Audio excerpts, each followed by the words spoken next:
All righty. Well, welcome everybody. It's that time of the week. Time to, I guess, preview the SKUSA MCC midway here through the summer. Rounds number 3 and 4 this weekend at the Motorsports Country Club of Cincinnati. As always, my name is Kaleb Vieska. Joining me here tonight, both of my amazing co-hosts after a little bit of a quiet weekend for us on our side. No streaming. We only had the Indy Kart Challenge and a couple of other series as well. Had a couple of races, but we'll bring in the one and only Emory Lida. Emory, how was your weekend so far, and how's your week been? I know you were pretty sick last week, so how are you feeling this week?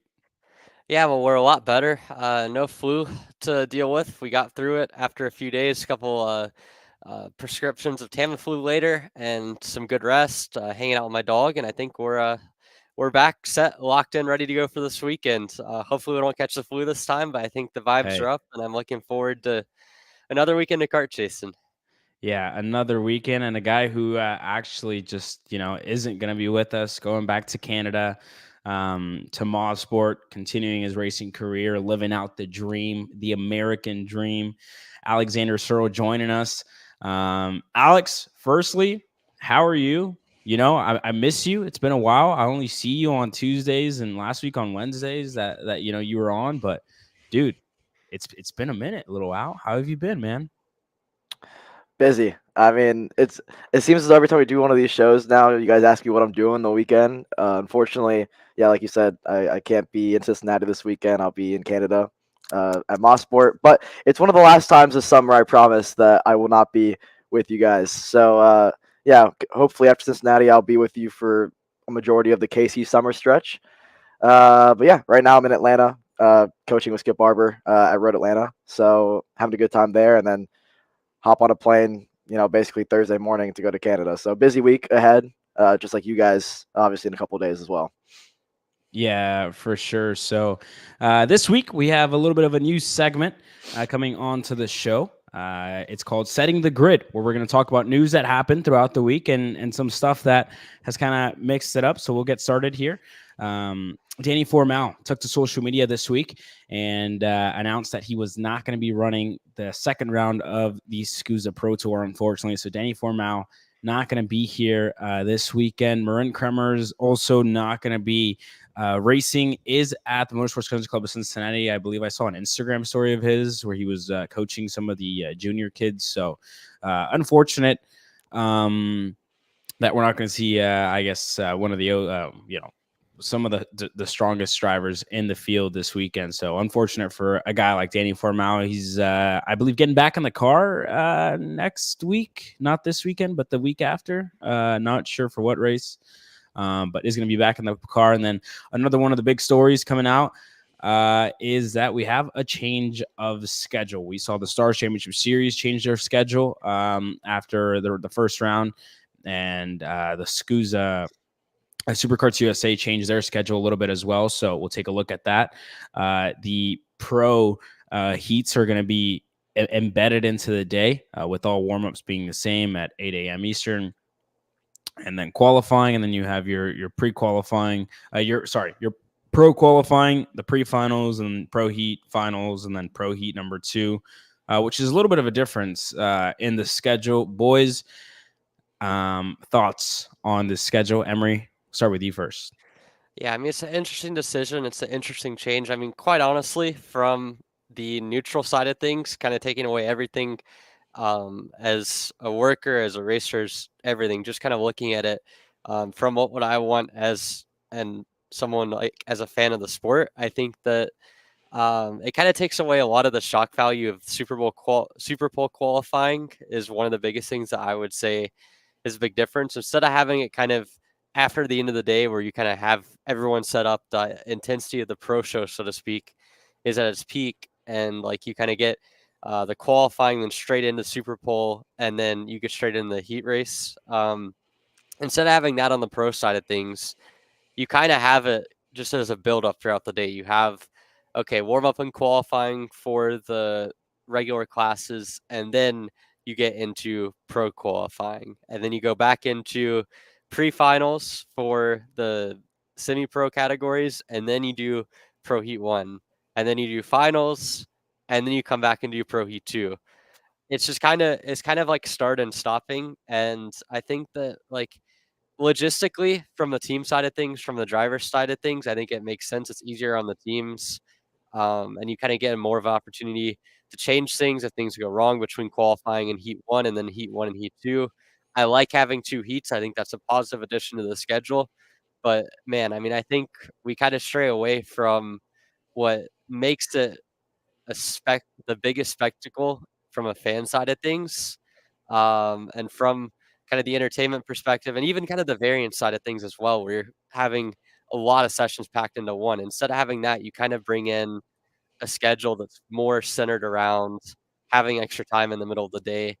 You're not really saving any time when it comes to the overall like landscape of the schedule. You're just giving the pro guys more time, um, and honestly, as well, like I think it makes it so that guys like Marian that normally would have time to coach now sudden or would have time to coach at the beginning of the day.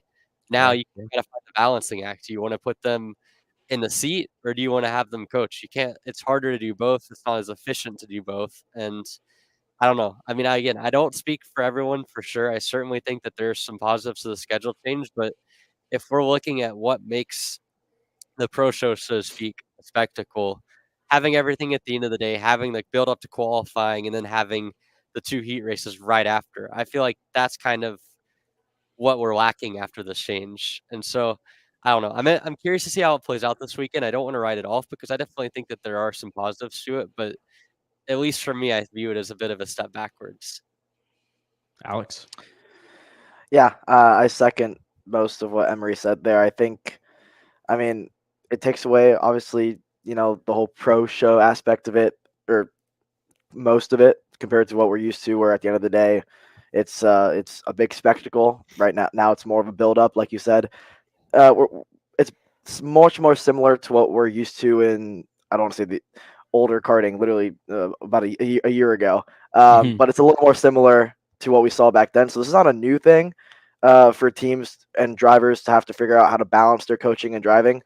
But when we talk to drivers about the pro show and their favorite things about it, and what teams' favorite thing about it was, a lot of it had came down to they can have their pro guy coach the junior kids and the senior guys, the KA guys, all day long, and then have their own event at the end of the day, all mechanics on deck on that one go-kart. What was difficult with the pro show, a lot of drivers mentioned to us, the biggest feedback from drivers and mechanics were, listen, the turnaround times were pretty tough to deal with in terms of practice, qualifying, heats, etc. Um, so it's about finding the balance between that. And obviously, in all forms of pro racing, there's not a lot of seat time in practice. You maybe get one or two. In F1, you get three, right? But in most forms of racing, it's one or two right in the qualifying, and then we don't even get pre-final and heat races in most of pro racing. So I think they're still lucky to even have that. Um, but again, it's a balancing act. I think, like Emery said, I'm really curious to see how this one pans out. I'm still intrigued, obviously, because it's a separate event, right? It's its own qualifying, so we still have the pro qualifying, and then we have heats throughout the day. We still have the pro heat at about 5 p.m. on Saturday, and again, same sort of thing on Sunday. It's a build up towards that final. So um, I think it's going to be tougher on the drivers, but it's going to be back to what they're used to from last year. Um, and then obviously as a viewer now, instead of having one major event towards the end, it's going to be spread out throughout the broadcast. So again, interesting to see how it all pans out. And lastly, my thoughts. I'll pull up the schedule again. You have warm up in the morning. You have your pro heats, throughout. Whenever you look at it as a spectator, from a spectator standpoint, I mean, I really like to talk a lot about, like, I guess, the feelings and emotions that you see as a spectator whenever you go out throughout the day. And it's just kind of like, I like to compare it to wavelengths, really. You go up and down whenever you look at either the pro stuff or any of the semi-pro stuff that goes on throughout the day. And, it's kind of just like a little bit of a jump in emotions whenever you see the pros go out, and then you have to wait another 3 hours to see them go back out onto the racetrack. And yeah, I mean, it gives them time in between the day. But I mean, if we're testing, so for those of you who are watching at home and don't know, there was a complete test this weekend at the Motorsports Country Club of Cincinnati, where teams were able to go out there, were able to go to the track and test all weekend long. I don't know if it was a 3-day event or a 2-day event, but teams were out there testing. So I really don't know how much time you really need in the day to continue to work on your kart. I mean, I understand like the track changes and you need to, make changes to your kart, but we have too much testing, for big weekends like this. Like we had an entire weekend dedicated to testing with no racing. It was just drivers out there turning in laps, working on setup, figuring out the track, whatever it is. Like how much testing do we need for a race weekend? Like I understand, but it's just it was just and adding more downtime throughout the day to work on that whenever you had an entire week to test is just, I mean, I don't really understand it, but I mean, we have it. And then whenever you move on to the Sunday as well, you go to warm up qualifying as regular, your second round for the semi-pros, and then the pro finals go out later on in the day, which I mean, I think it's still pretty cool that, we get to see them together back to back. I mean, that's honestly like the best part of it, to get them all like together and have them go back to back. So, you watch the pros, I guess, go at it. But yeah, those are my thoughts of it. A schedule change from a spectator standpoint, we're missing a little bit of the show.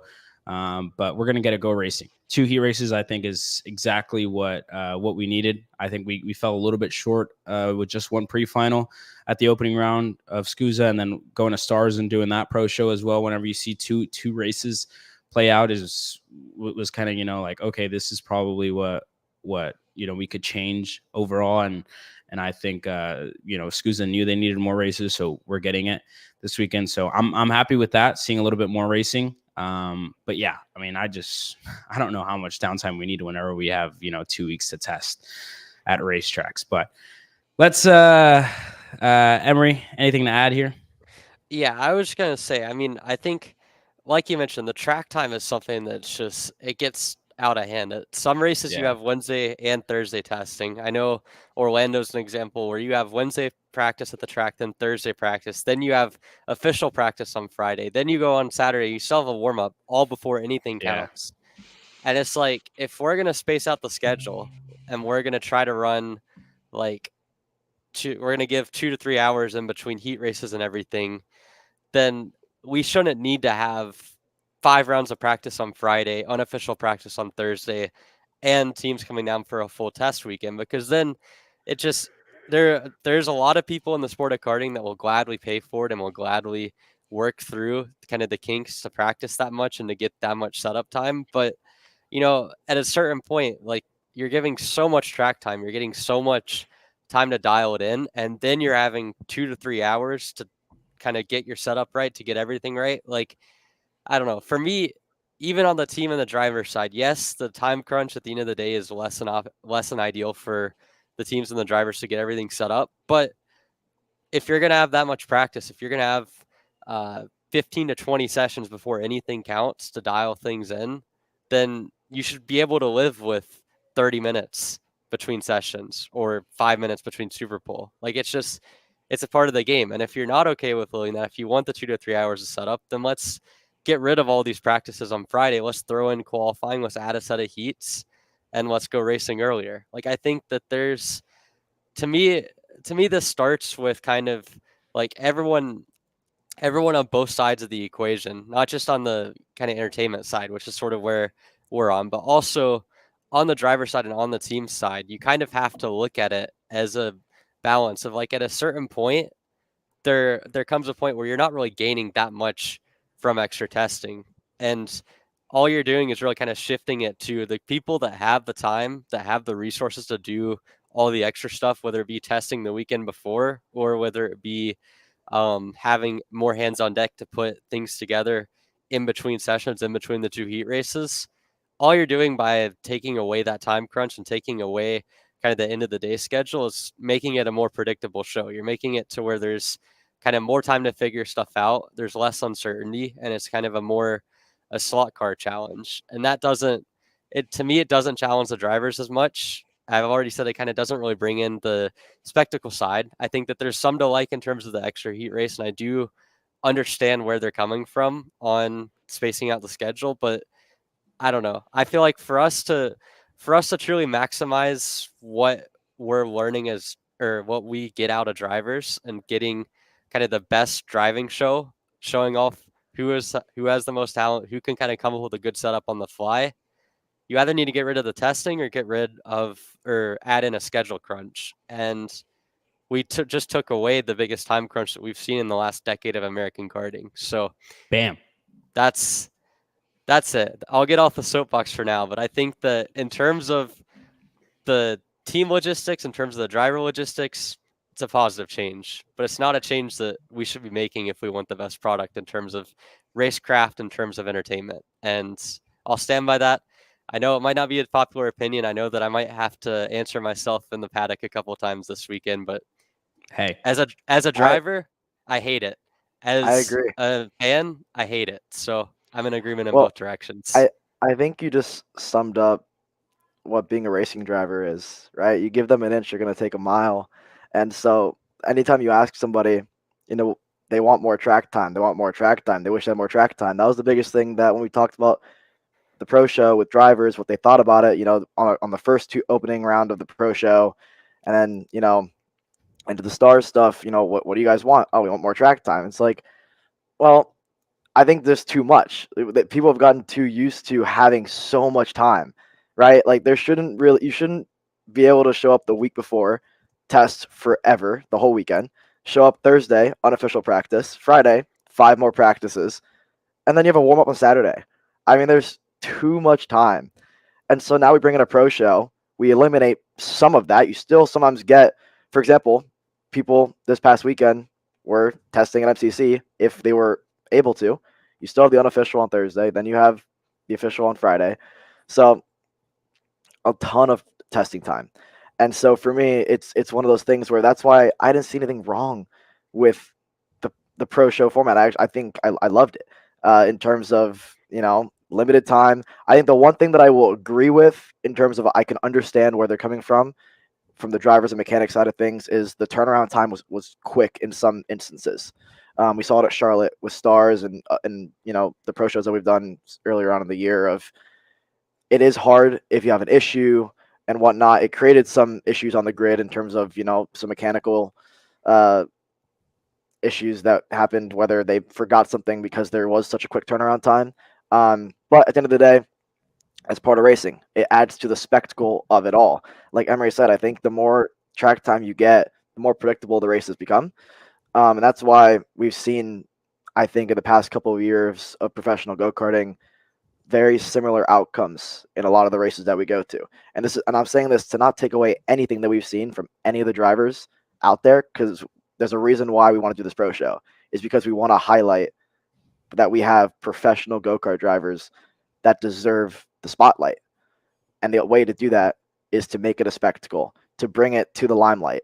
But it becomes difficult when the more seat time, the benefits of just continuing the test. And that's why I think it's one of those things where I've seen, talk a lot of the drivers, I want to say, are not afraid of the change, but hesitant. And I completely understand that, because we haven't seen something like this in a very long time in any form of karting, but especially in American karting.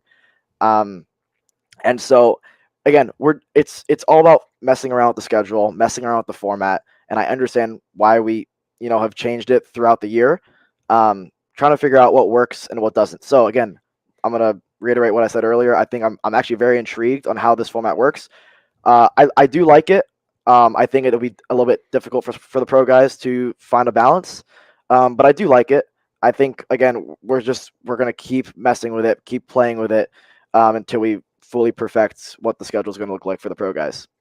Yeah. So definitely, going to continue to learn. Everybody in the sport continue to grow, continue to see, what works, what doesn't. And I think, the first round was a little bit rocky. Some of it worked, some of it didn't. So we'll see. We haven't gotten into the weekend yet, but we'll see. We'll see what it's like.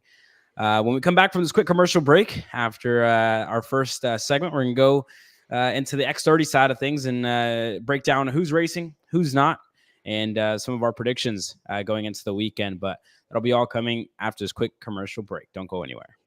Colin, I need a new 219 chain. I need a 77 tooth sprocket. I need some more chain lube, and I need it probably as soon as like tomorrow. Mm-hmm. Dude, are you even listening? Like, we need this to run this weekend. Want anything else? What do you mean? I already got it in the Kart on Acceleration Kart Racing's online store, bro. All orders over $200 get free shipping. Oh, throw in a set of tires. Done. Everything you need, all in one place and shipped to your door for free on orders of $200 or more. Exclusions apply. Shop AKR.com. Welcome back to Grid Talk Tuesday. As always, my name is Kaleb Vieska. Emory Lyda here on my right, and Alex Searle right under us, just like it is in the real world. Whoa. There it is. Hey, Emory. We're not going to get into the height conversation now, but we talked everything about the schedule side of things, a little bit of a change and a little bit of a difference for everybody else. And we get into the X30 side. If I'm not mistaken, Emory has the official count for us at 22, I believe, for the I weekend. think it was 23. Oh, well, I was one off. I believe it was 23, but I could also be off. Yeah, no, it's 23. So we have 23 drivers. And, you know, last year, whenever we came to MCC, it wasn't SKUSA. It was the United States Pro Kart Series, and Stars came out here as well.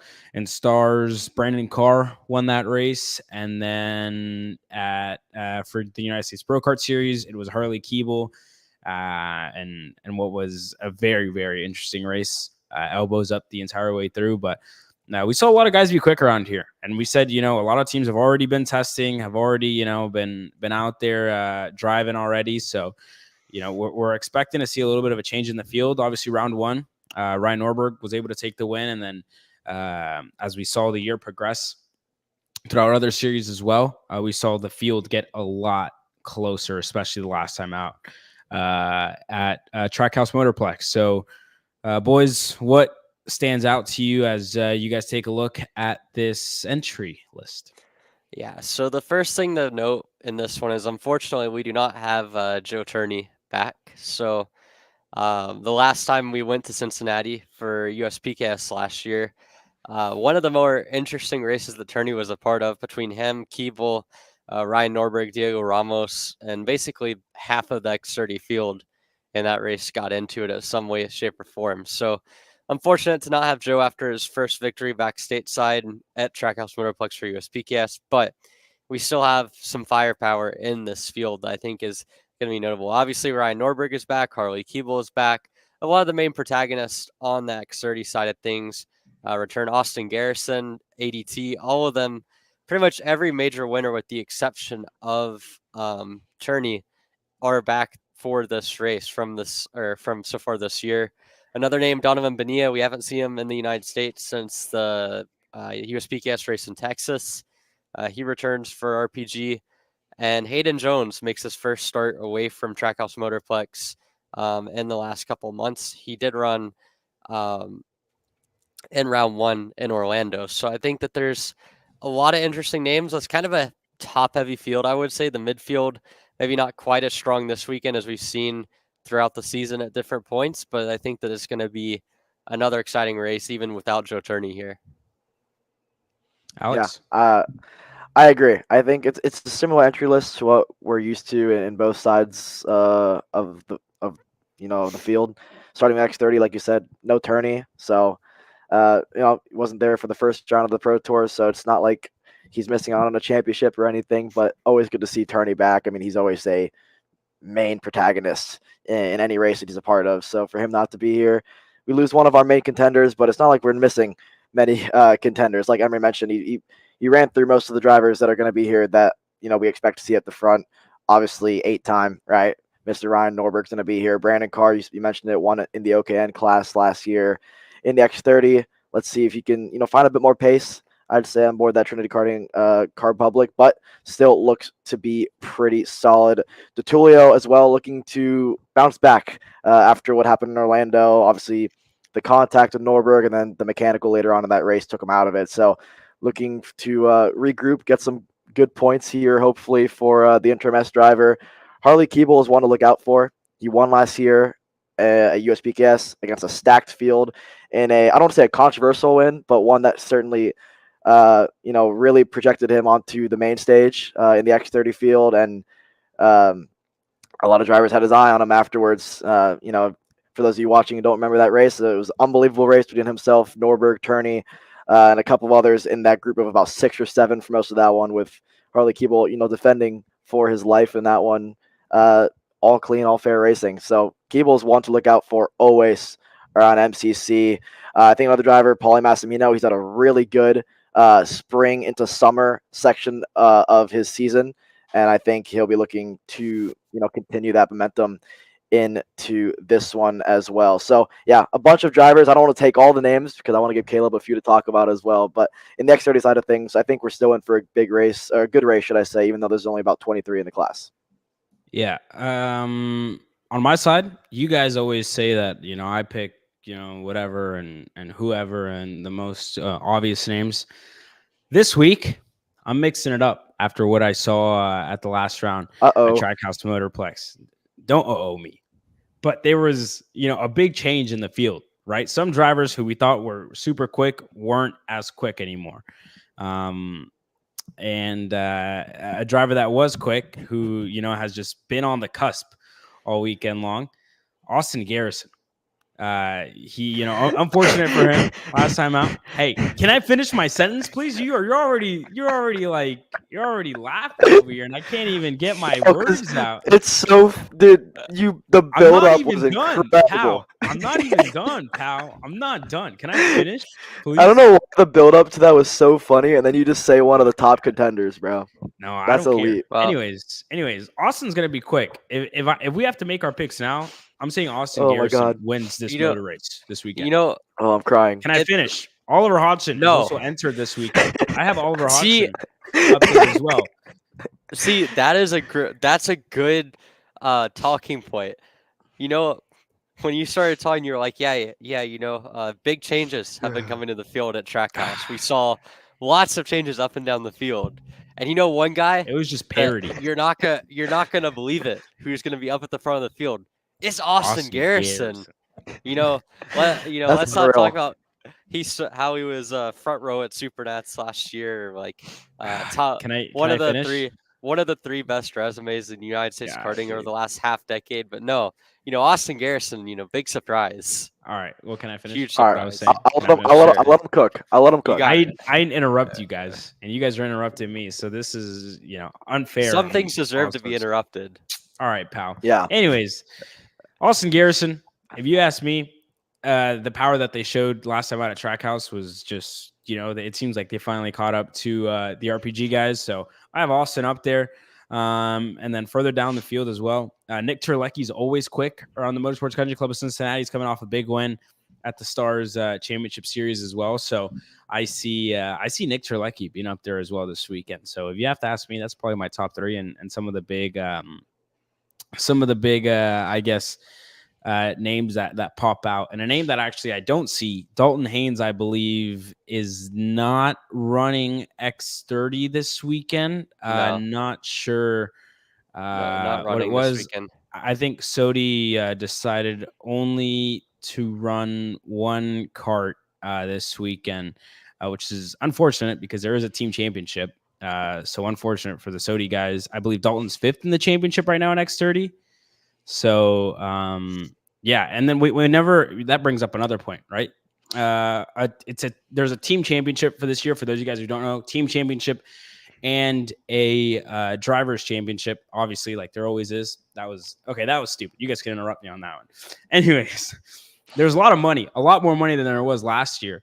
So, I believe, Emory, correct me if I'm wrong, but at the beginning of the year, we were told that there is money for the teams all the way down. You can enter 2 karts into a team championship, and that, if I'm not mistaken, is that still in play? Yeah.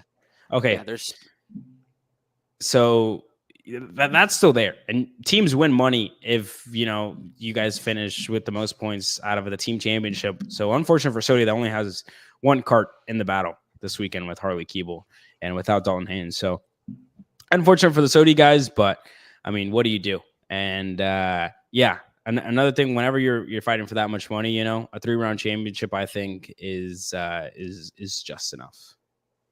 Yeah.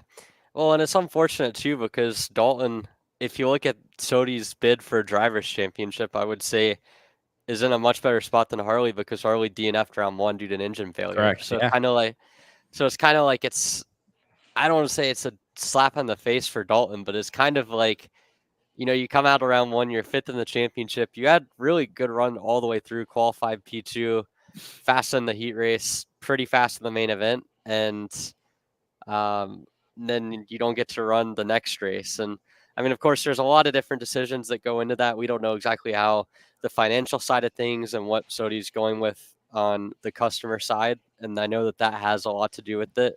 There's also the value that someone like Harley brings from the driver coaching side of things, and also understanding kind of what a team can afford to do from a package side of things as well. So there's a lot of different questions that Sodi could have on their own side of things. But for Dalton as a driver, knowing how well he did in Orlando and knowing that really, I mean, he had the difficult race in Texas and he had the DNF at the last race at Trackhouse at USPKS, but he's been good all season long. He's put in a strong season. This has probably been the most consistent run that he's had.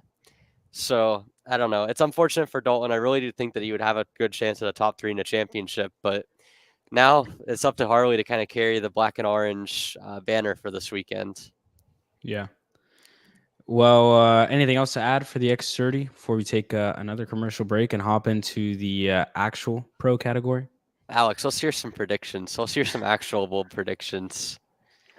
Well, the bold prediction ordeal that you always ask me every single week, it's hard to do when you have a really stacked class, but I'm going to try. Again, I'm not going to just say Austin Garrison's a bold prediction. Quit waffling, Because- pal. Give us your predictions. Coming from the pro waffler himself. Okay. I think a driver that stands out to me in the X30 class, one that, you know, isn't something that we're used to seeing up front in the X30, but just for the lack of, you know, seat time in the X30 compared to the other guys. I like an Aiden Levy pick here to be solid. He's not my pick to win the race, but I think Aiden Levy's going to have a good run. I like him for maybe a top 7, a top 8 finish would be very, very respectable. My top 5, well, it's going to have Austin Garrison in it, but I'm not saying Austin Garrison's my bold prediction. So this is in no order, but I think a very safe top 5 is it's going to have Harley Keeble in it. It's going to have Ryan Norberg in it. It's going to have Alessandro Di Tullio in it. And then from there, it's going to have Austin Garrison. And that 5th spot is where you get the toss-up. I mean, it could fall any which way. I think Massimito's going to be fast. I think a couple other guys. I think Holtz has a decent chance here. My pick, I think Hodgson's going to get round out the top 5. Could even be higher up in the order. You mentioned the Hodgson name. That was a much better bold prediction than the Garrison pick. Just for the fact that, and this is nothing against Oliver Hodgson, because I think he's one of the best drivers in the world still. He is unbelievable. For lack of seat time that he gets, he can hop in a seat and be fast in any racetrack, any go-kart. So I think Oliver Hodgson's a very safe bet for a top 5 as well. So yeah, Hodgson, Garrison, Norberg, Di Tullio, Keeble. Doesn't matter the order, those 5. Yeah, I'm going to steal a couple from you because I think that Oliver Hodgson is a really good pick. I mean, when was the last time that Oliver Hodgson rolled up to a racetrack and straight up was just uncompetitive? You know, you go back as long as I can remember, he shows up to whatever races he wants to do. The J3 competition boys do the same stuff. They come and run random races that they feel like are going to be fun races to run. Doesn't matter what the engine package is. It does not matter. They're going to run in the top 5. So Oliver Hodgson decides, you know what? I haven't been to MCC. I want to run MCC. Let's go race Cincinnati. And, you know, he's probably going to run in the top 3. I mean, we saw it in Utah last year.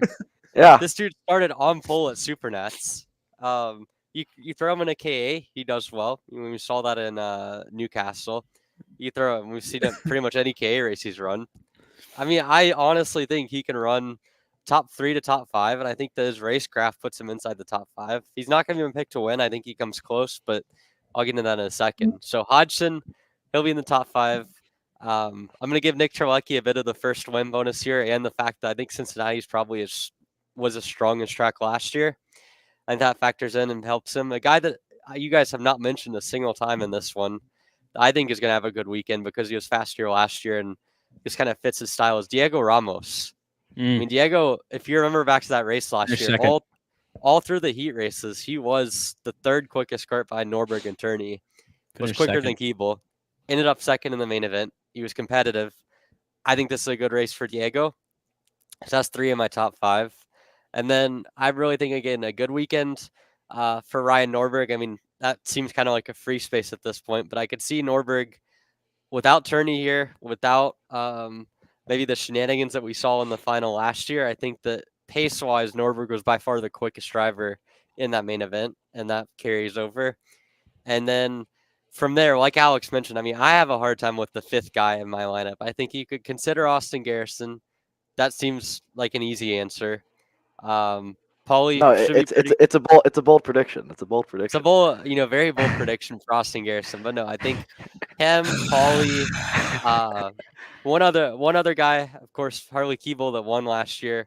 One other guy that I think deserves a little bit of a mention heading into this weekend, because I think that he's going to have a lot of good pace is Donovan Bonilla. We haven't seen him in a while. Him and Hayden Jones both were really quick in Orlando.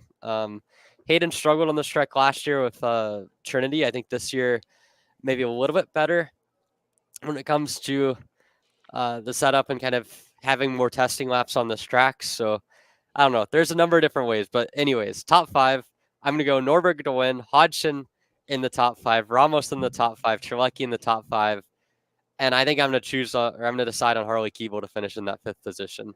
So that's my top 5. Not as bold as I've been in weeks past, but I'll make up for it in Shifter. Kaleb, redeem yourself. All right. It's not gonna be bold. I don't know why we call these bold, because they're really not bold. I like being right. I do absolutes. I don't do if, ands, or buts. I like doing absolutes. Austin Garrison, I have him up there in my top 5. Winning the race, I would say. P1. In second, I have Oliver Hodgson. Like Emory said, rolls up wherever he wants, sees an open weekend in his schedule. Oh, there's a national race going on that weekend. Yeah, I guess I'll show up. Shows up, is quick, always fighting for the lead somehow, some way, some sort. Oliver Hodgson going to be up there. I have him second. ADT, I'll put him third. Been super quick all year round, and I think he fell just short at Orlando with a mechanical in the race, but obviously contact at the beginning of that one. But I have ADT definitely having some pace here this weekend. And then Nick Terlecki as well. I have him in my top 5. He's always been super quick around here. Whenever, we talk about the Motorsports Country Club of Cincinnati, Nick Terlecki has been quick in all categories on the OKN side last year, and then on the X30 side as well. He was up there in the top 3. So I have Terlecki being pretty quick, and, he's done a lot of racing this year, arguably more racing than a couple of the other drivers in the field. And I think, this far into the season, when we're at the halfway point, having that, putting yourself in those race situations like we saw last weekend is really going to fall into the lap of Nicholas Terlecki when other drivers have kind of been out for some time. And rounding up my top 5, I have Diego Ramos as well. So Diego Ramos in my top 5 here. So you said it's not gonna be a bold prediction, but you didn't say Ryan Norberg, did you? No, I didn't. That's a pretty bold take. Not having Ryan in the top 5. I like it. I mean, nothing against Ryan. Ryan is a badass guy. All love to Ryan, but the field has just gotten a lot closer this year. After what we saw at Trackhouse, it was a very, very tight-knit field. And I really hope Ryan gets up there. But he's, the championship leader, had a great race the first time out. He put in a lot of work to the tires and whatnot. But I think Terlecki's driven a lot this year in race situations. You can do as many laps as you want. But I think Terlecki is probably I'm not, comparing here, but he does have a lot of racing under his belt already this year. So as well as Ramos and Garrison as well has done a lot. But the field is getting super close. I think, and Ryan probably is going to be up there, but I want to mix it up. I think the only way that I can see, and I like it, it's a bold prediction. That's what we need. But I think the only way you're banking on an issue in the heat races of the final to not have Ryan in the top 5. Right now, looking at the, I don't want to go off of last year, but like we want to put money on this, if we want to put money on this, and you want to take a money line, and my top 5 is probably the strongest money line out of anyone's, I'm banking on like something crazy happening for the lead at the front. That's what I'm banking on here. If we're putting money, you need it because, like Emory said, like last year. I don't doubt he's going to be quick, but like no, I understand. I'm just saying with Ryan. I mean, if you go back to last year, he was by far the fastest driver in that feature race. I mean, he was putting laps that were 3-4 times faster than the field throughout that one. Remember, he had the bad. He was in the front row, had that bad start, had to drive his way through the field, and arguably should have won the race and maybe walked away. So. There's that, and then lap by 0.3 of a second. By 0.3, and he was doing that consistently throughout the race. That's last year. This year, I think to say that maybe in recent memory, the likes of Trelecky and others maybe have more racing laps under their belt this year, but to compare that to Ryan. Hey, pal. Ryan doesn't need any more racing laps. I realized that as soon as I said it, but no, but I get it's a bold. I think it's a bold take. It's more bold than what we were. But yeah, for Ryan, I would be surprised if on pace we don't see him in the top 5. Yeah, we also haven't really talked to him as much in like the past 2 weeks. I don't think we've talked to him at all. So I've caught up with him a little bit, but not much. So yeah, we'll see how it goes for Ryan this weekend and how it goes. But anything else to add, boys, on the X30 side of things? I would be absolutely shocked if Norberg finishes outside the top 5 on pace. All right. Like I think he's gonna be up there in pace. I put Norberg on pole, but there's a lot of racing to go. Oliver Hodgson's quick, Garrison's quick. I don't know. I would contend the statement that the field has gotten closer this year compared to last year. I think that's a little bit revisionist. Because I think you're looking at Trackhouse, which is notorious for probably the closest field spread of any of the major tracks that we go to. I mean, we just have to look back to Texas, where Norberg led every single lap of every competitive session, every single lap. And then, but it was the same thing when we went to Texas last year. And Pro Tour, where Ryan finished, it wasn't the same thing though. Norberg crashed. Turney ran away, because Turney ran away. Right, but I'm saying like that's to my point though. It's track dependent, right? Okay. Some tracks you're gonna have a closer field spread than others. Trackhouse is a track that naturally has more or less of a field spread than Cincinnati does, and it's also Cincinnati last year was probably Norberg's best track from a pure pace standpoint. But besides that, anyways, that was Ryan's best chance besides Newcastle, I think, contending against Turney. Yeah, but Texas this year, like Norberg walked away, and in Orlando, Norberg finished second in the pre-final with a flat tire. And won the race with a bent front steering column. What? All right, I could be wrong. I'm not saying I'm right here, guys. All right. Anyways, we're gonna stop talking about this because they're trying to make me look stupid. After this commercial break, we're gonna go into the shifter side of things and talk about. It's so funny that we got on Kaleb for not doing a bold take. He has a bold take, and then we get on him. And then everybody's like, "Oh, dude, like, what's wrong with you? Like, you're wrong, and this is why you're wrong." Okay, I'm just gonna be like, "Yeah, you know what? I have Ryan running away by 12 seconds." After this quick commercial break, we're back with shifter. Thank you guys. Brandon, why are there all these charges for just over $200 from Acceleration Kart Racing's website? That's because AKR gives you free shipping on orders of $200 or more within the continental US. Okay, but I thought you were just getting a pair of gloves. That's what, $70? But if I'm getting a new pair of gloves, I might as well get a new pair of shoes to match. And then on top of that, I'll get a neck brace because with the shipping, it's basically free.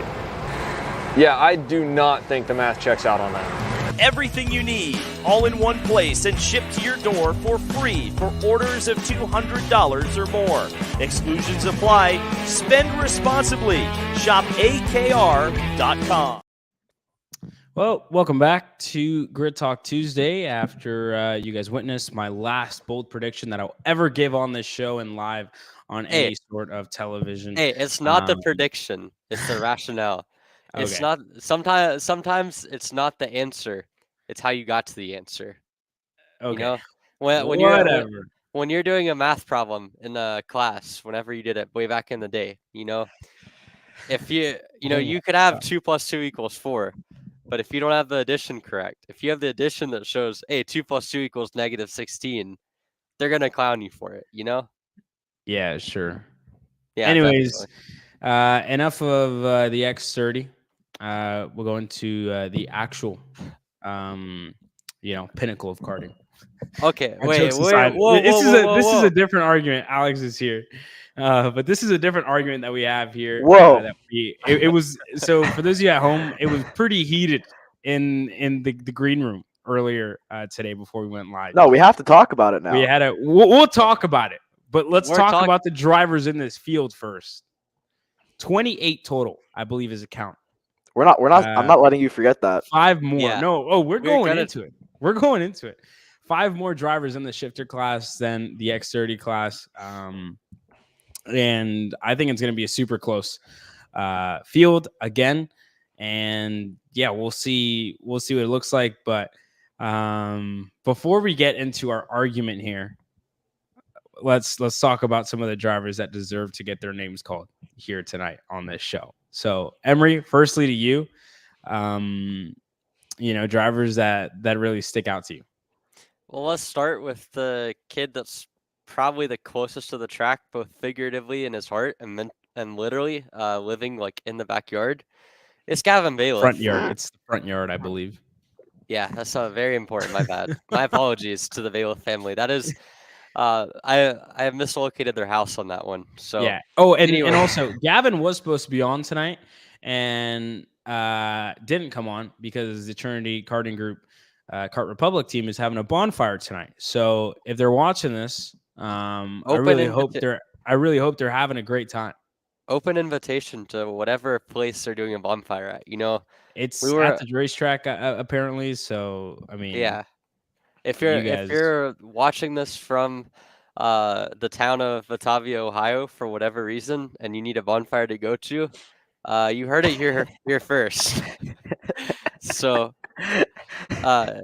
anyways, I hope I don't get it's all love here, but no, Gavin Bailiff, he's had a strong start to the season, building his own engines on the shifter side of things, which is super impressive.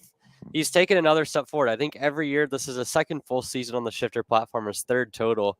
We see progress from Gavin, and it's like last year he kind of struggled to be ahead of the midfield at non-Cincinnati races. This year seems to be taking the step towards being closer to the top 5 at most races he's gone to so far. Outside of Orlando was a rough weekend, but Charlotte he was on the pace, and certainly Newcastle as well. So I think that it's a good start for the year for Gavin.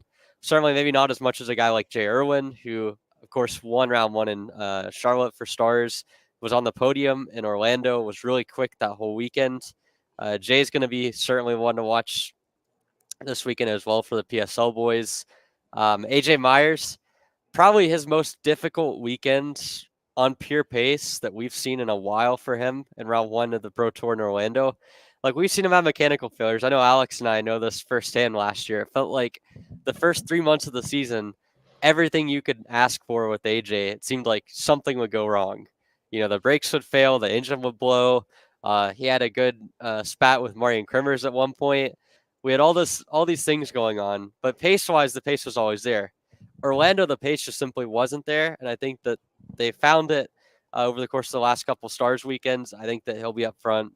And you get into some of the unique names. Of course, first off, unfortunate to not have Danny Formal or Marian Krimmers racing this weekend. Those were 2 of the protagonists from Orlando, but 2 guys that I think we get back for this weekend that are going to be interesting to watch is Remo Rushidi and Mario Gill coming over from Canada. both of them aboard their Ital carts. I think they're going to be up at the front of the field or towards the front. We saw Gil have a lot of pace in Vegas last year.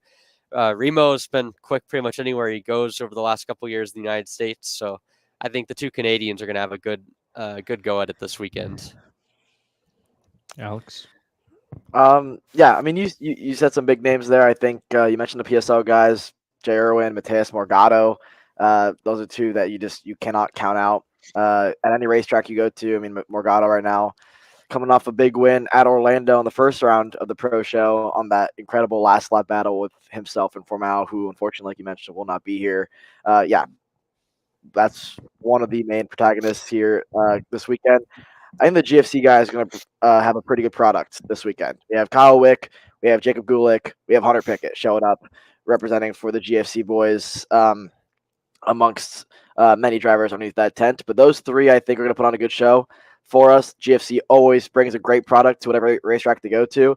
And this style of racetrack, I think, suits the GFC guys a lot as a driver. I think you need to be smooth on this place. Hunter Pickett's known for that. And then Wick and, of course, Jacob Gulick, pretty aggressive on the wheel, can be smooth when you need them to be.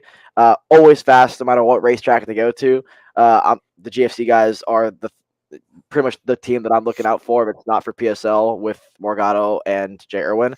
I think with the pro shifter class, it's one of those where I don't know if it's because for the last couple of years maybe we had a bit of a lull in the amount of entries that we saw.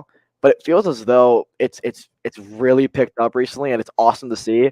And every time I look at the entry list for all the pro races that we go to for shifter, especially, it feels as though the field just gets more and more stacked. I don't know about how you guys feel about that. This is going to lead me into this gruesome discussion that we're about to have, boys. For the past couple of years, American karting's been blinded. from this is gonna sound outrageous, but from what is the pinnacle. I would really say the pinnacle and the top level in karting. You can be as good in a single speed as you want, but to go quick in a cart that really throws your weight around, that goes up to 100 miles an hour, and we're gonna single myself out here to clip this later on, but to put yourself in a shifter cart, to go quick around a shifter cart is a lot harder than what it is to go quick on, I would say, an X30 on a KA 100 package and a 206 package. Whenever you think about motorsports, why is Formula One the pinnacle of motorsports, right? Why is Formula One more attractive than MX5 or Miata racing? Because it's faster, because you have cars going up to 220 miles an hour. Why is the Indianapolis 500 as attractive as it is? Because you have cars going, in around an oval at 230 miles an hour. Drivers, tested to the absolute limit. And I think that's exactly what you get in the shifter category. That's why the shifter category is considered pro shifter, right? That's why I really agree with Danny Formal on the point that he made on a happy hour episode a long time ago, that a lot of the X30 drivers have tried to go up there and race shifter, right? The likes of Connor Zilich, Dalton Haynes was up there, top 5. So a pretty good showing for him. Ryan Norberg tried out shifter earlier this year, right? Morgado, is quick in both, right? But it took him a while to get up to the speed that he is at now on that KZ2 package over in Europe than what it's been. Morgado's still super quick over here in the States, right? But I really, really think that whenever you look at it, the shifter is just more attractive and provides higher speeds. And that's why I believe it's considered the top level across all karting. Because when you look at it over in Europe, back in the day, you used to have drivers that would go through shifter whenever they'd go up into their ladder to cars. Verstappen, one of them, was a world champion on that side. Leclerc and other drivers that would go through shifter. That's not the case anymore. You have, drivers who are 13, 14 years old driving on the okay side of things and just using karting as a stepping stone, not even touching shifter as much as they used to in the past. So whenever you go through, and you guys are laughing at it, but that's pretty much what I've seen over the past years. And we've thought that X30 was, the next thing or whatever, because there wasn't as many shifter entries in the States in the past couple of years, or shifter racing was boring.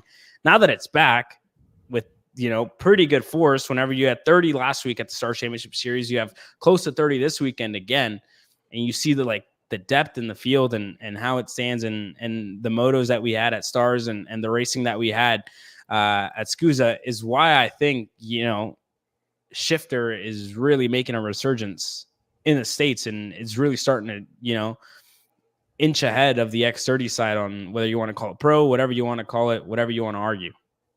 So I'm going to start this by saying, if you want to argue that the shifter field currently is stronger than the X30 field, I can agree with that argument. Race to race, there are some shifter races that are certainly better than X30 races. And I think a good shifter race, a truly 10 out of 10 shifter race, is an amazing race. I'm not going to deny that. However, when you mention how difficult it is to drive a shifter kart, which is really difficult, don't get me wrong on this. I'm not going to say this, but when you look at the guys that you mentioned and you bring up Dalton Haynes, who, mind you, in his first weekend racing in a competitive shifter package. But before you say that, look how many people were in that field. Okay, do you want me to do another name then? Connor Zilish, who you also brought up. Okay. In NOLA. It was New Orleans, correct? Yes, 2 years ago. Finished on the podium in his very first shifter race. Not just his first shifter race, but did not know he was driving the go-kart until Friday. And you're telling me that in one day of practice and in qualifying and through the heat race, he didn't even get the whole fancy test weekend in a shifter before that. I really think Connor Zilish is an exception because he showed that he can be quick in anything. Okay, let's go through the next name. Give me another name. Let's go through. I'm just listening to the names that you yourself mentioned. Yeah. Give me another name. Mateus Morgado. Okay. If you want to say, okay, it took him a 4-race KZ2 calendar last year to get used to shifter against the strongest names in KZ2. Mind you, at the World Championship last year, he was quicker than AJ Myers, right? No, wait to AJ. AJ, again, world-class driver. But Mateus, it took him less than a year to go from being pretty much a single-speed direct drive specialist to one of the best shifter drivers in the world. And let's face it, pretty much dominating any U.S. competition he's been against this entire season, while on a package that we perceive to be a bit inferior off of last season. Right? Like, if you want to say that world-class drivers exist in the shifter side of things, I'm game for that. I think that we've seen that. It is difficult sometimes to go from single speed to shifter, but single speed deserves a seat at the table too. The world-class drivers that I've just brought up in single speed, the best of the best in the US. You want to talk about Connor Zilish and what he's doing overall as a prospect. Kimi Antonelli over in Europe. Yes, they're young, right? Yes, they use it as a stepping stone to cars. But pound for pound, you go head to head with those guys in OK, or you give them an X30 World Championship or whatever, they're just as good. And the racing that they put on oftentimes is straight up better than the KZ side of things. Now, the spectacle of shifter racing certainly has a place. There are some people that will argue to the death that shifter is the pinnacle of karting. And you know what? It's their prerogative to do it.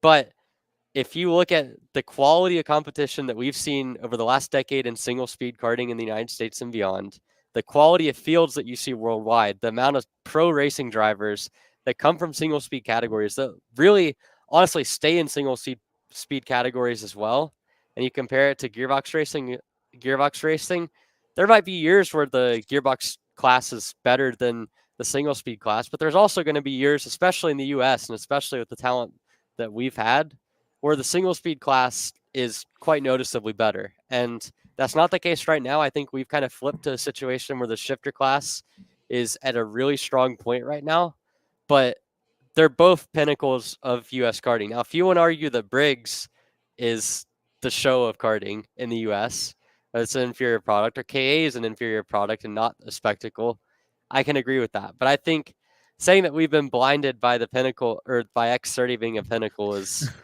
completely misguided. And I think that the examples that you use to drivers that supposedly struggled to move over to KZ being insanely good at what they did, like, I don't know. It doesn't attract to me. I think that the drivers that run KZ are badasses. We see the likes of Danny Formal. I'd even say guys like Kyle Wick, guys like Jacob Gulick, even someone like Talon Yakel, that it took him a year or two to really learn the trade, so to speak.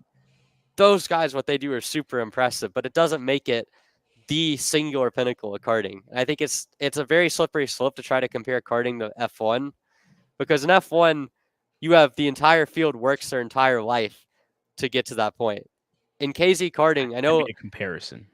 Hey, and I'm commenting on the comparison. Proceed. Yes. Proceed. So in KZ, we don't, hopefully one day it doesn't have to be this way, but currently I could just tell Xander or Trevor, you know what, this weekend, hey, I don't want to work.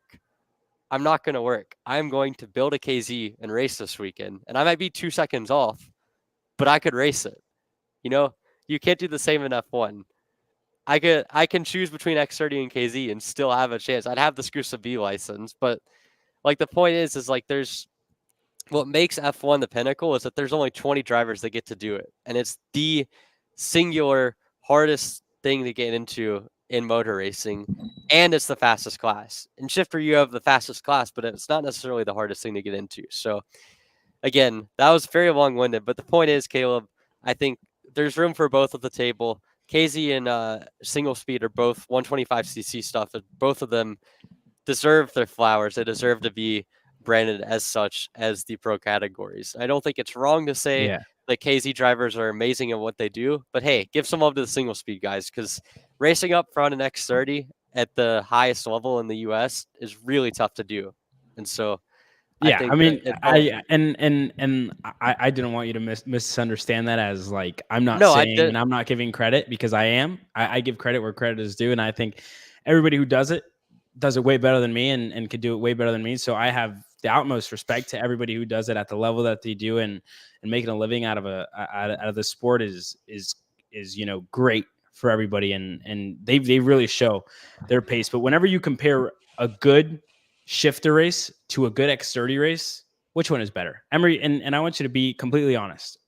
Would you prefer, and just be completely honest here, would you prefer a good shifter race in a weekend or a good X30 race?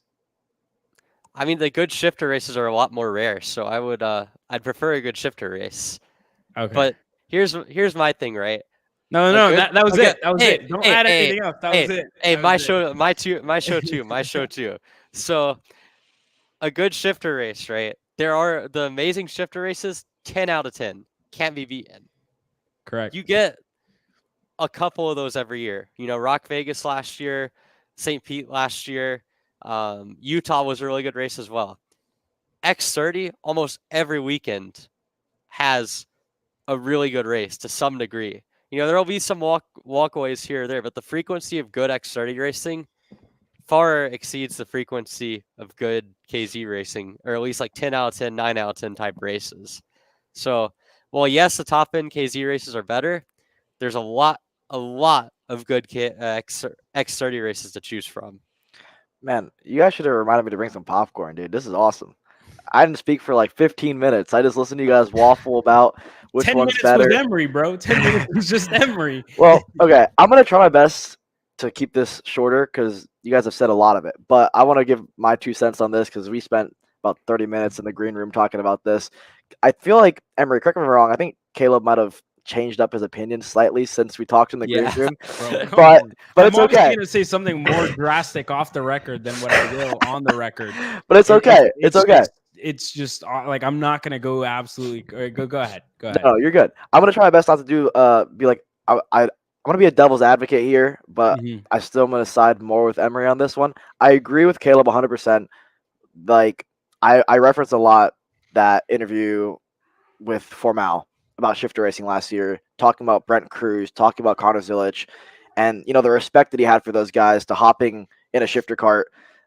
Zilic last year didn't even know he was driving the go-kart, hopped in, podiumed at a national event. So, and it's not to say that's not hard to do because shifter karting, this is not my say at all. So I'm not going to sit here and argue which one is the hardest to do because it's all subjective.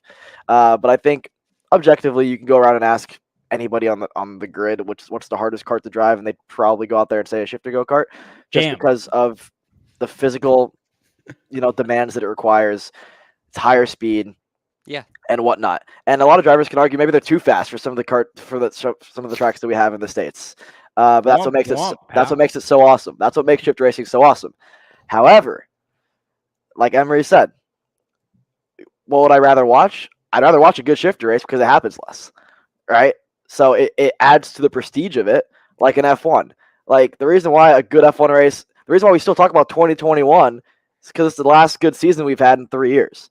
And that was the last good season we'd had in about 9 years, right? So it happens in a much, there's too much time in between that timeline to really make that argument.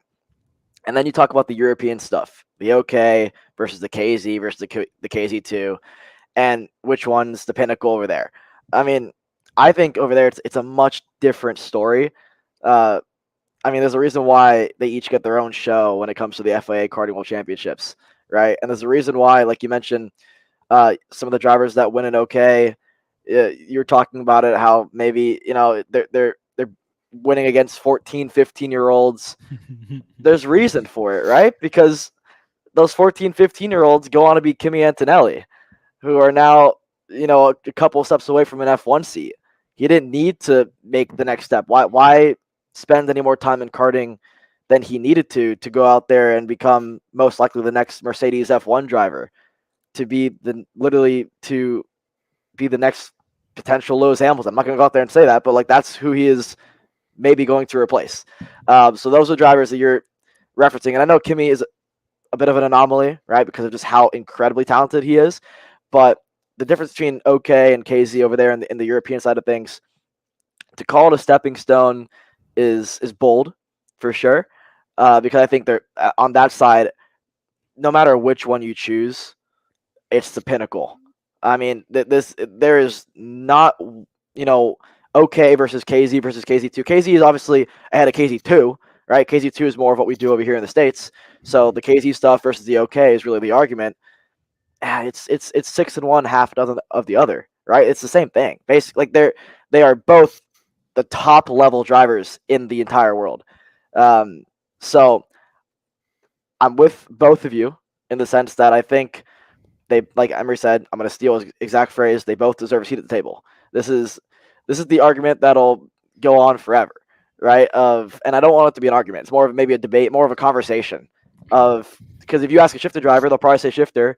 You ask most X30 drivers, they'll probably say X30. Some of them will still say shifter. Like you said, some of them have tried shifter, didn't like it, didn't want to do it, don't have the opportunity to do it, whatever it may be. That being said, I think the rise in shifter, it's happening. It's been happening. It has more entries, more commonly than not, than the X30 field, just like this coming weekend at FCC. And like I mentioned, I think it's a very stacked field. It's going to continue to be that way. That's why we have the likes of Mario Gill coming back, Raymond Bruschetti here in the States as well. So it's always good to have those guys whenever we can. And then Joe Turner comes over here on the X30 side of things. But again, they're both. It's kind of the clash of the Titans, right? I mean, they both are the top level. They're 1A and 1B. I think there's arguments to be made for both, and I love both arguments.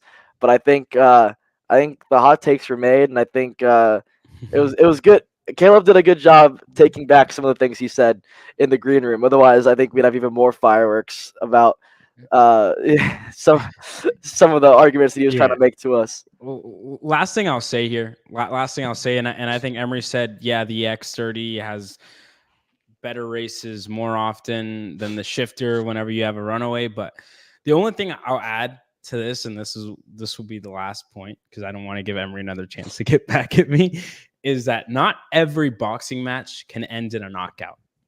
If every boxing match ended in a knockout, those 12-round fights, and comparing it to racing, those runaway races, they whenever you see like the big races, they wouldn't mean as much. Whenever you see a good X30 race, it's like, oh yeah, another X30 race, right? Whenever you see a good shifter race, like the world's thriving. The world's thriving. The world's doing like. You guys ever seen those memes wherever like what the world's like whenever you see like a good shifter race and like the waterfalls and you're in the mountains? You guys know what I'm talking about? If I stare at a sky for 16 hours and I see a beautiful sunset, was it worth it? It was worth it because in the end the sunset was beautiful.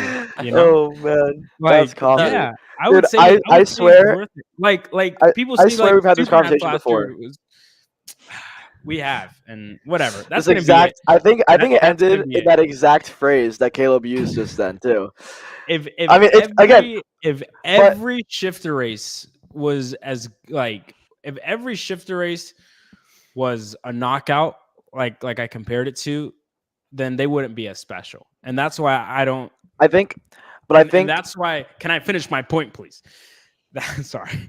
That's why I don't think that like X30 is like I don't want to like because X30 and single speed deserves a seat. 125cc. It's like good racing, close racing, like good, really, really good racing. But you get that like so often that you kind of like get comfortable. Good with it, racing. right? You get comfortable. You get comfortable with it. I think Emory. Correct me if I'm wrong, but I think, and because I agree with both of you. Like I said, Caleb, I agree with maybe even more of the things that you were mentioning. But I think you missed the main point we were trying to portray, and it's not about which racing is. This is the question of the pinnacle of motorsports, right? Like the F1 is the pinnacle of motorsports. Yeah. It's nowhere near the best racing, right? It's nowhere near. I would rather tune in to many other series than F1. And I love shifter racing. I think shifter racing, like you said, when we get a good shifter race, there's nothing better. And a good F1 race, there's nothing better. But that's the point we're trying to make is just what is the pinnacle. And to me, X30, when we're talking about the European side of things. Pinnacle probably wasn't the best word I should have used. But I think this is the last time I'm going to talk on this podcast about this, right? But no, if you know what we need to do, what we need to do. Emory needs to bring a single speed driver, and I need to bring a shifter driver. And we just have them go next week. Next week. Well, no, because we're doing the debrief next week, so we can find some next week. We'll find a way, but we're gonna bring the winner. We're gonna bring the winner of X30 and the winner of KZ. You hear her now. We have a busy couple of weeks coming up, so it'll be. Caleb doesn't want the smoke. No, that's what it is. That's what it is. I'll literally take my pick. The thing is, Caleb, I think, on a serious note, though, like, I have no problem saying shifter races when they're amazing are really good, right? Correct. And I'm not even going to get into the semantics of which one happens more often, like a fight happening half the time. Like, you kind of have to see the bad fights so that the knockouts have more value. Correct. Exactly. I can understand that, right? That's not. Where I think that you're missing me is where you're comparing F1 and being like, F1's the pinnacle of motorsports. F1's like the best point. And you use the racing as like a kind of like evidence towards your point, where I'm saying you don't get like what makes F1 the pinnacle of motorsports is just how exclusive it is, just how much people work to get to that point, and just how advanced those cars are, like that to me. And again, it's individual, it's an opinion. That's why we have all these discussions, right?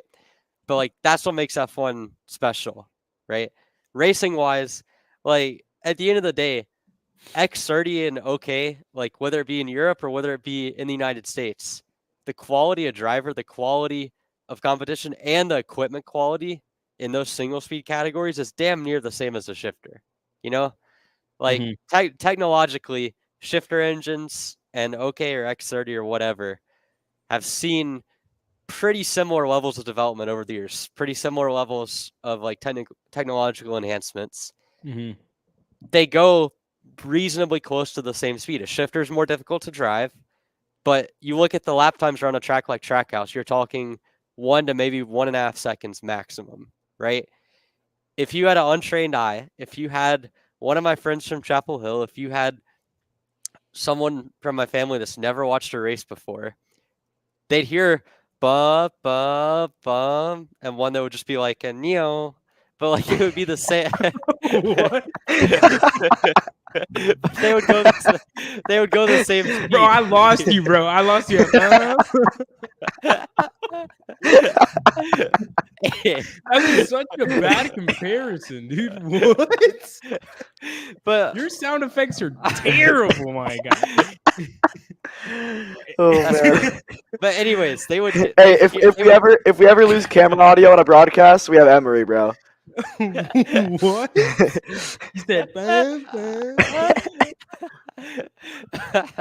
Okay, so yeah, They would be more s- attracted to the bump. Yeah.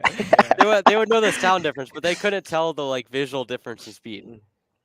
If you ever hear F1 or see an F1 car rip around, say Spain or Silverstone, you're gonna know the difference between that and an Indy car or anything else. So Yeah. I rest my case. I think it's close enough. I think they both have quality drivers, both quality teams. Lots of money get poured into it, and ultimately, it's not like we're arguing for like kid carts as the pinnacle of karting. I think they both deserve. That's an argument shout. for another day.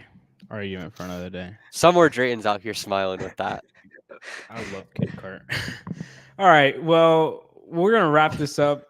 When we come back from this quick commercial break, we're going to give our predictions for the shifter side of things and wrap this show up so we can all go to sleep and you guys at home can go to sleep as well. But that'll be coming up here shortly.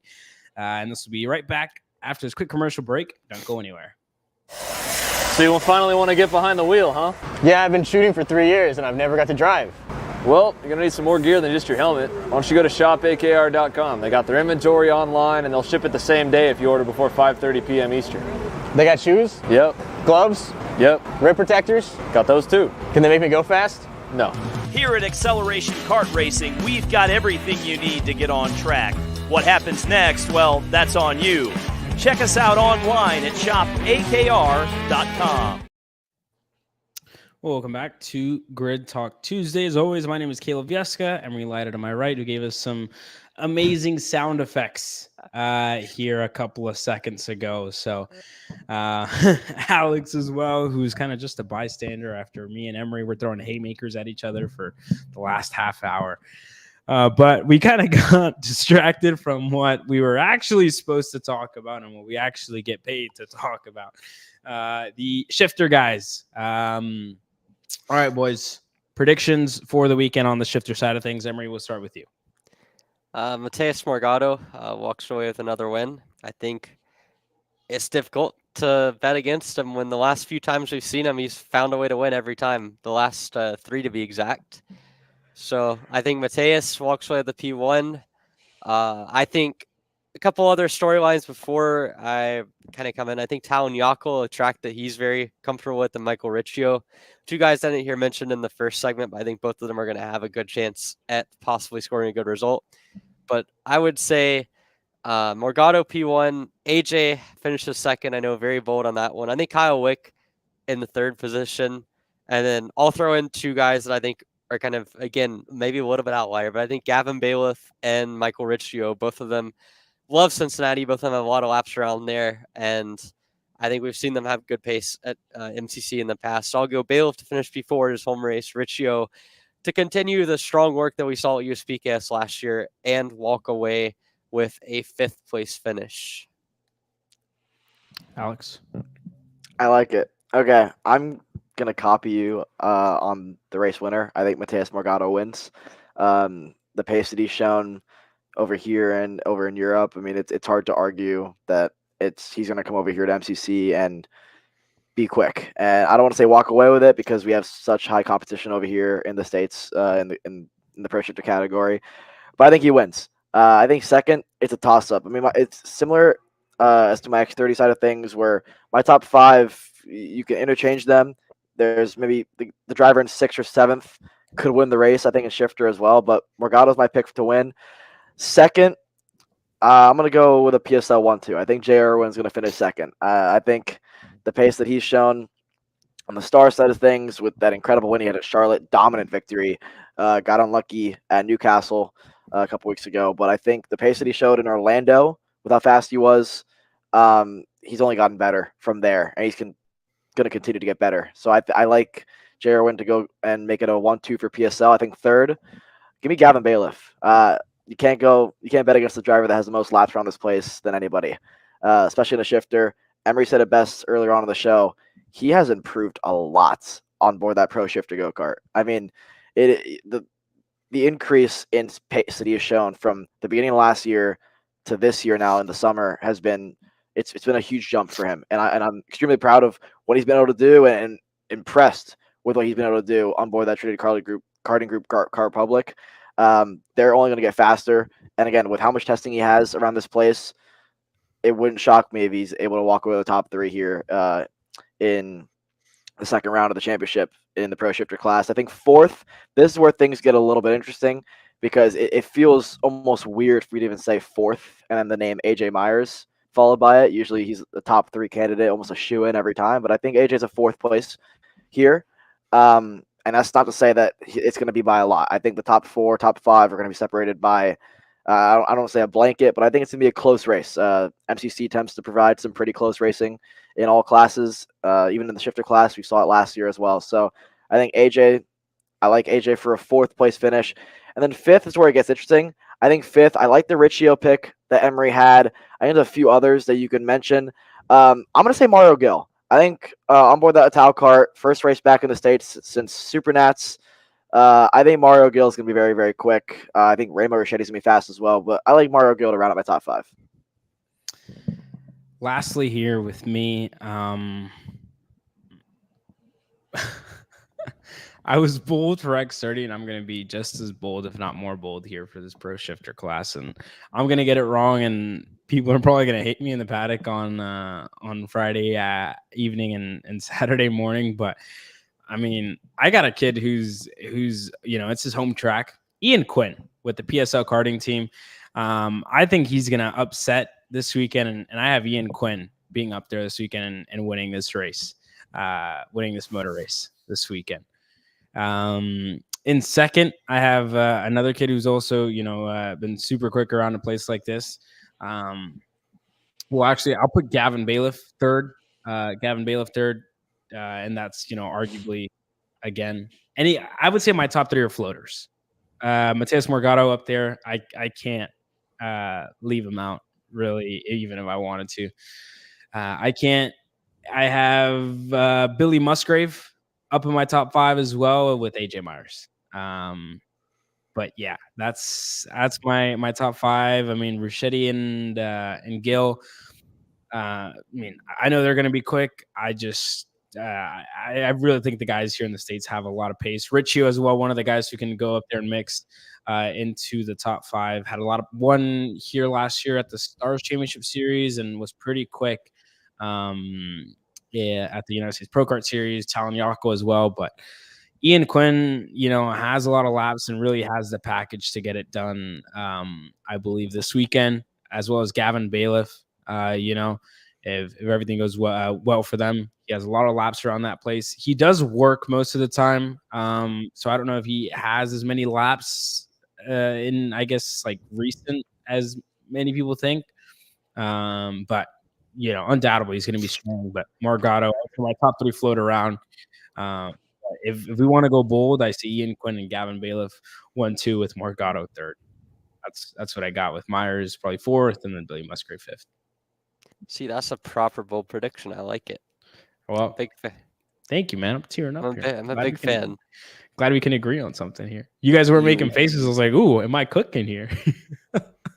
So I like glad it. Here I was. I think it's a solid, reasonable, well-grounded, bold prediction. That hey, thanks, man. I'm a big fan of it. That. Hey, fist bump, bro. Fist bump. Wait, shit. Bro, oh no. Bitch,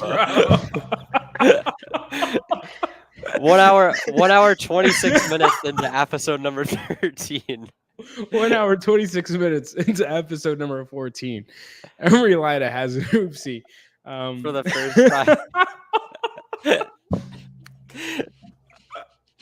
Anyways, at the end of the day, we're still kids. We're still immature. Apologies. We'll hopefully censor that out at some point. But yeah, that wraps up pretty much this episode number 14 of Casey Grid Talk. Myself and Emory Light are going to be at the racetrack. Alex Searle is not, unfortunately, for Alex Searle. But Emory, tell the people what you're gonna be doing this weekend and where you will be working and where they can find you. So what am I going to be doing this weekend? I will be doing replays. So if you see anything going backwards on the stream, that means I probably messed up on my job, like I just did on this podcast. So no,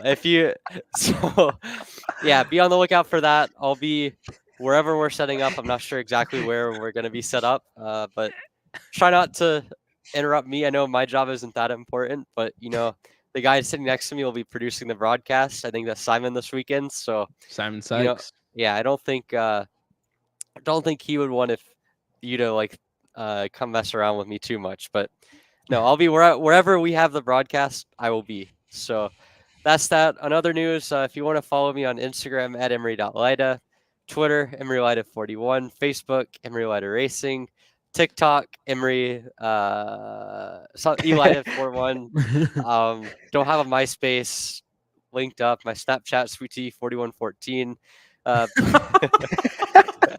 What's your phone number, pal? Give us a social while you're out of here. Credit card number with 9999999. And yeah, my PlayStation, my PSN. If you want to hop on F124, SweetT1441. So yeah, that's where you can find me. All right, Alex. Lastly, you're going to be racing this weekend, and you're working with the Skip Barber guys. So, what do you got going on this weekend, and where can people find you? You're really good at these introductions. Hey, You let us know. You let everybody know what we're doing, and then you ask us to say it. I love it. So yeah, I'm in Atlanta. I'll be here for the next just tomorrow because I was here yesterday. We loaded it on Sunday. Then the final day of a 3-day program we have here at Red Atlanta is tomorrow. I hop on a red-eye flight, land in Fort Lauderdale about 1 a.m., take off for Canada at about 5 or 6 a.m. in the morning. A.m. in the morning. There I go. All right. Well, of course it's in the morning because that's what a.m. is. But yeah, 5 or 6 a.m. And yeah, racing rounds, I believe, 7, 8, and 9 of the Toyo Tires 1600 Championship Series over in Mosport. I unfortunately missed rounds 4, 5, and 6 due to an illness. So hurts my championship points a little bit. But yeah, we're going to do our best to bounce back. The BGR boys set up a good car for me. Got some testing on Friday. And then, yeah, races Saturday and Sunday. So, yeah, you can follow me. I'm not going to do what Emory did. Oh, go for it. I got a question. Where's Mosport? I think it's in Canada. Yeah. Oh, there. Look. Yeah. Look at that. I think it's in Canada. yeah. Well, So, as you can see by our names. All of our Instagram handles are attached to our names if you want to follow anyone's. On Instagram, this weekend, I will be back in the booth with the one and only Big Red, Xander Clements, as he makes his return after a great flu game that he had last weekend 2 weekends ago at Newcastle Motorsports Park. We get back at it this weekend, and the KC Summer Series officially in full swing. But a great episode number 14 for us on our side, KC Grid Talk. Already 14 episodes in. We've had it all this episode. From we haven't had? What haven't we had? A round of applause. Hey, round of applause. Episode number 14 in the books. Episode number 14 in the books. And for those of you guys who stayed up this late, thank you very much for joining us and previewing what is going to be an action-packed weekend of racing at the Motorsports Country Club of Cincinnati. We're super excited. A new format, a new schedule, and we'll see how it all turns out. We're all super excited, and we thank you guys very much for joining us here tonight. For myself, Kaleb Yeska, Emory Lida, and Alexander Zero, thank you, and have a good night.